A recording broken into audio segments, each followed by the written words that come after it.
পরিবার, শহীদ পরিবার এবং বিশেষ করে চট্টগ্রামে যে ত্রাণ সৃষ্টি করেছে, চট্টগ্রামবাসী আজকে সেই অবস্থা থেকে মুক্তি পেয়েছে।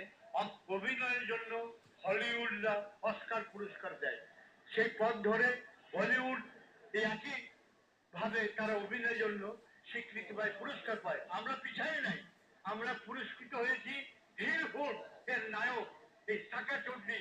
এই হিলহুডে নিয়ে নিরহ নিরপরাধ নিরস্ত মানুষদেরকে নিয়ে হত্যা করত, খুন খরাবি করত, দর্শন করত।